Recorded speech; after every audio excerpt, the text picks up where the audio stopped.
The manila folder landed on the marble table with a sharp slap that echoed through the silent dining room, and Elaine Wexford's emerald eyes burned with the certainty of a woman who believed she had finally caught a thief in her house.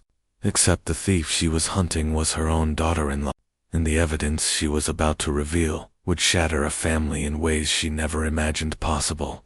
"I told you she was hiding something, Nathan," Elaine declared, her voice trembling with vindication as she looked at her son, the billionaire real estate developer who had built an empire from his father's modest construction company. And standing beside him was Maya, the woman with warm brown skin and gentle eyes who had captured his heart 2 years ago at a charity gala. The woman Elaine had never accepted, the woman she was convinced had married her son for his money. But what Elaine didn't know, what none of them knew yet, was that the contents of that folder would expose a truth so profound, so humbling, that it would bring one of the wealthiest women in the city to her knees, not in victory, but in shame. It had all started 18 months earlier, on a crisp autumn evening, when Nathan Wexford attended the annual Children's Hope Foundation Gala, an event he typically endured rather than enjoyed, smiling for cameras and writing checks before slipping away early. But that night was different, because that night, he noticed a young woman in a modest navy blue dress standing near the silent auction table, not bidding on anything, just adjusting the centerpieces and making sure the water glasses were filled. And when he asked one of the organizers who she was, they told him her name was Maya Thompson, a registered nurse at County General Hospital who volunteered for the foundation on her days off. Nathan watched her move through the crowd with a quiet grace, stopping to speak with elderly donors with genuine warmth, kneeling down to tie a child's shoelace. And when a server spilled red wine on a guest's white jacket, it was Maya who appeared with club soda and a kind word, diffusing what could have been an embarrassing scene. Nathan had dated models and socialites, women who knew the right people and wore the right labels. But something about Maya's unassuming kindness drew him across the room like gravity, and when he introduced himself, she smiled and said, "I know who you are. Mr. Wexford, your company donated the playground equipment for the children's wing at my hospital." And there was no awe in her voice, no calculated interest, just simple gratitude. And Nathan felt something shift inside his chest that he couldn't name. Their courtship was quiet and intentional.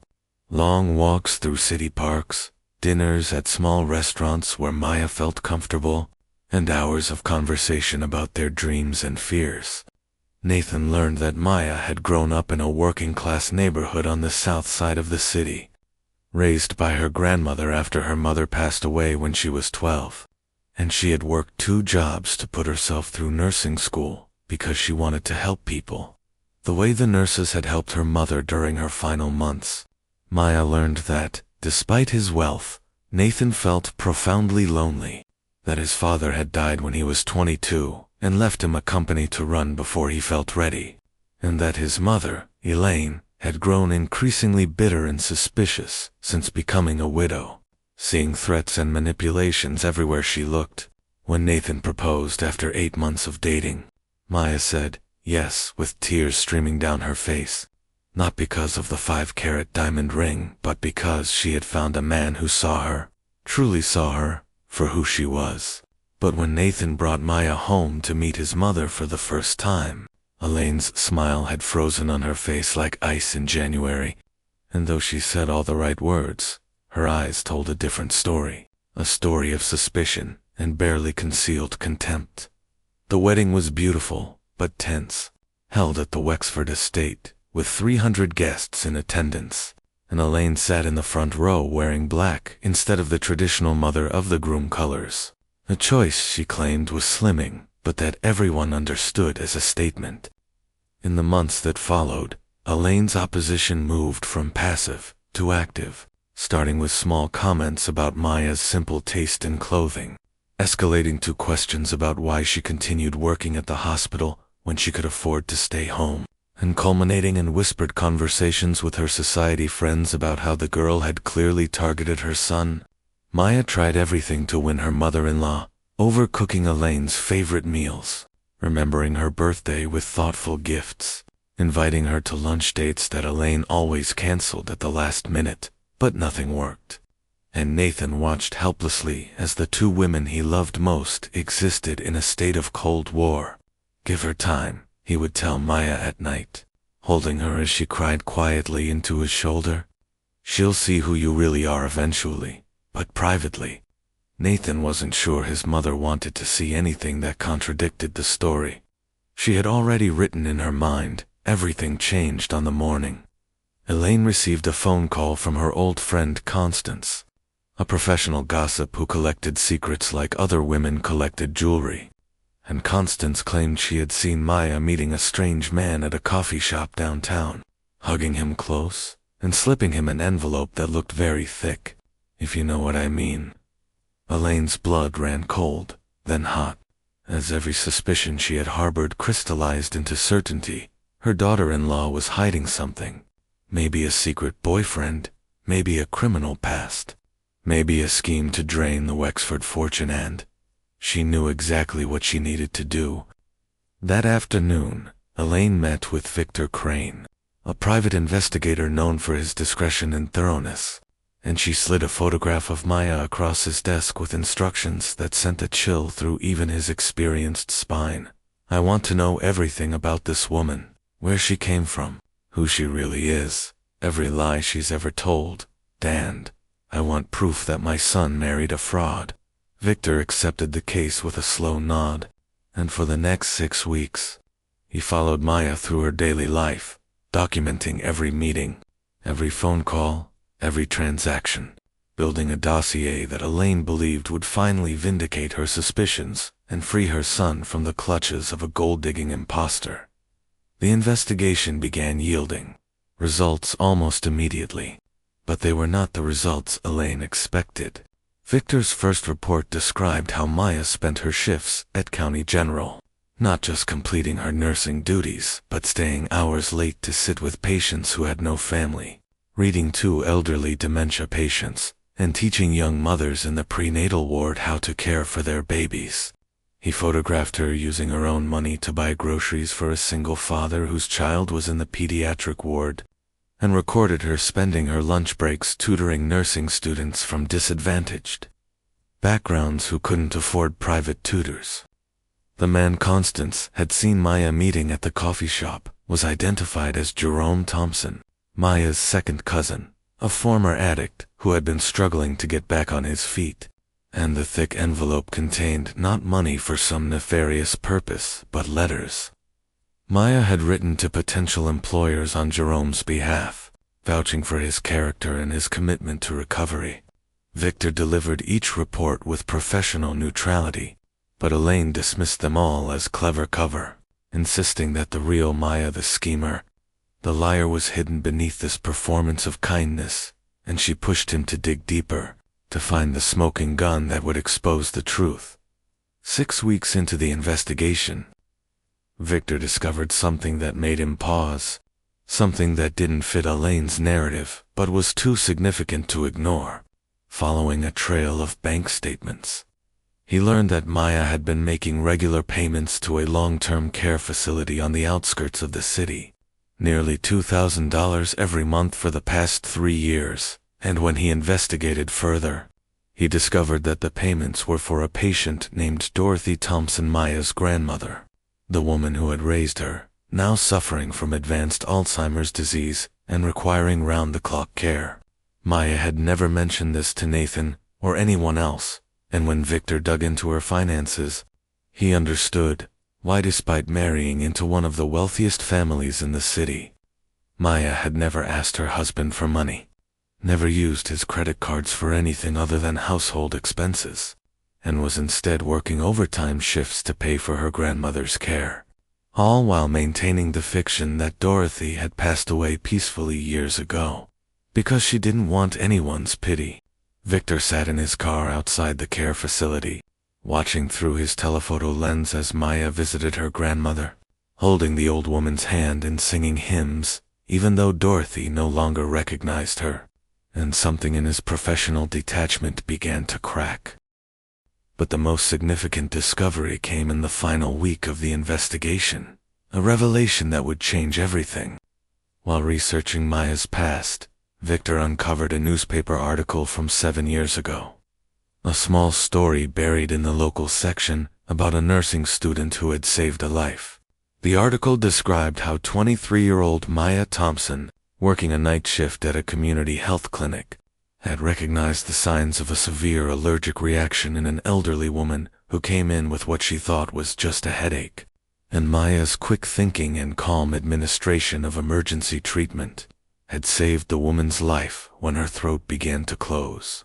The elderly woman in the article was named Helen Wexford Lane's own mother, Nathan's grandmother, who had been out shopping in an unfamiliar neighborhood when she began to feel ill.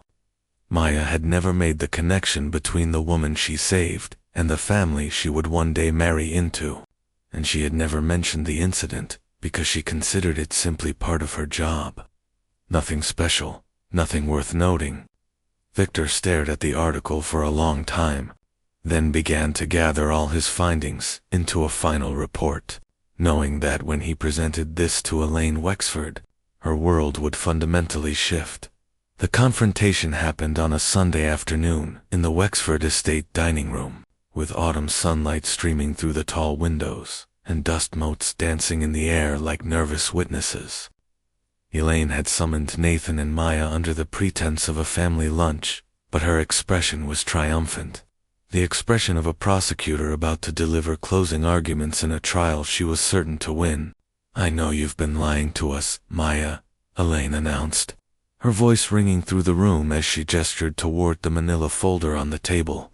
"I know you've been sneaking around, meeting strange men, transferring money to secret accounts, pretending to be someone you're not. And now I have proof that will show my son exactly who he married." Nathan's face went pale, then red with anger, and he reached for Maya's hand as she stood frozen beside him, her eyes wide with confusion and hurt. "Mother, what have you done?" Nathan demanded, but Elaine was already opening the folder, pulling out photographs and documents, her hands trembling with anticipation. What happened next would stay with everyone in that room for the rest of their lives. As Elaine began to read aloud from Victor's reports, her voice faltered, then cracked, then fell silent altogether. The photographs showed not secret affairs, but acts of kindness: Maya carrying groceries for an elderly neighbor, Maya embracing her struggling cousin, Maya holding her grandmother's hand in the memory care facility. The bank records showed not theft, but sacrifice, every spare dollar going toward Dorothy's care, even as Maya worked double shifts to make ends meet. And the newspaper article, yellowed and fragile, told the story of a young nursing student who had saved the life of a woman named Helen Wexford, a woman Elaine had loved more than anyone in the world, a woman who had died 2 years later, surrounded by family who never knew how close they had come to losing her too soon. Elaine's hands began to shake as she looked at the photograph of her mother in the article, standing beside a smiling young Maya. And she remembered how her mother had tried to tell her about the angel at the clinic, but Elaine had been too busy, too dismissive, too absorbed in her own life, to listen. The folder slipped from Elaine's fingers, scattering papers across the marble floor, and for the first time in years, she had absolutely nothing to say. Maya spoke first, her voice gentle even now, even after everything. "I didn't know it was your mother," she said softly, kneeling down to gather the scattered papers. "I just saw a woman who needed help. That's all I've ever tried to do, help people. I'm sorry I didn't tell you about my grandmother, but I didn't want anyone to feel obligated or sorry for me. She raised me, she sacrificed everything for me, and taking care of her is my privilege, not my burden." Nathan was beside his wife now, his arm around her shoulders, and his eyes were locked on his mother with an expression of profound disappointment. "All this time," he said, his voice heavy with sadness, "you've been trying to prove she was a liar, trying to destroy our marriage, and instead you proved what I've known since the day I met her, that Maya is the most honest, most selfless person I've ever known. She saved Grandma Helen's life. Mother, she saves lives every single day. And you were so blinded by your suspicion, by your inability to believe that someone could love me without wanting my money, that you almost destroyed the best thing that ever happened to this family.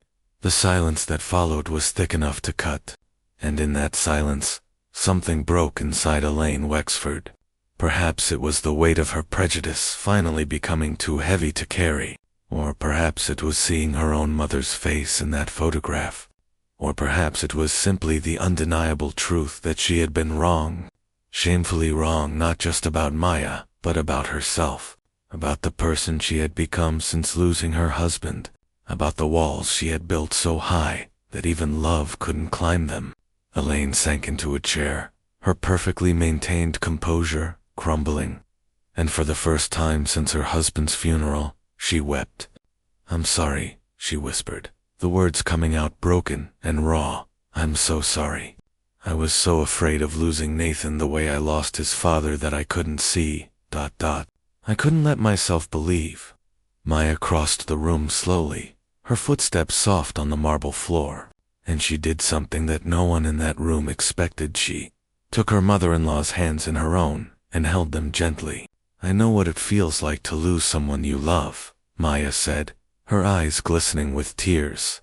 "I lost my mother when I was 12, and I watch my grandmother slip away a little more every time I visit.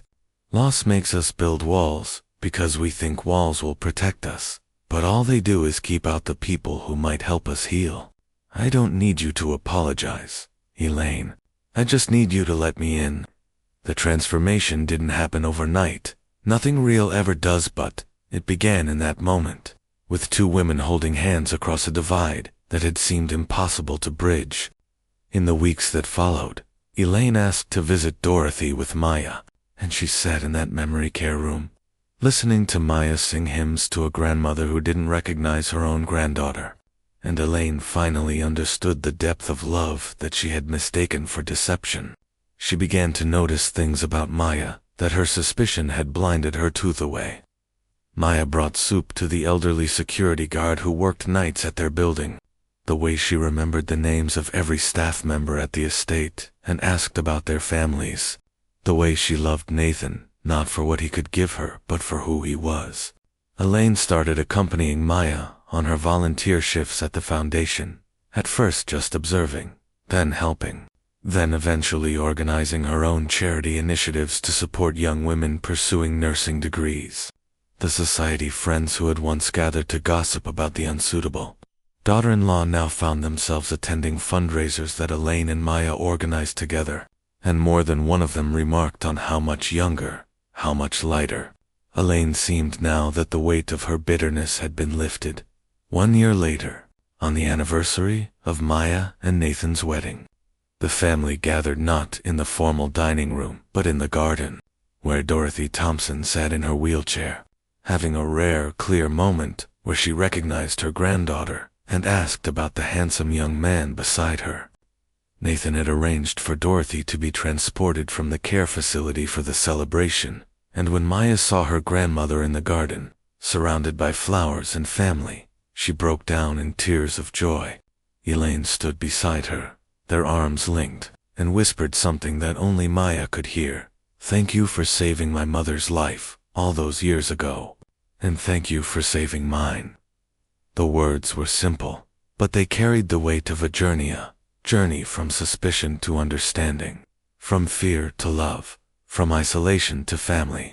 That evening, as the sun set and the garden lights flickered on like earthbound stars, 3 generations sat together at one table, and for the first time since Richard Wexford's death, the family felt whole again.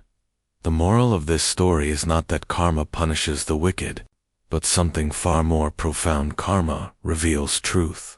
Elaine set out to expose a lie, and instead uncovered a love so genuine, so selfless, that it transformed not just her perception of Maya, but her understanding of herself.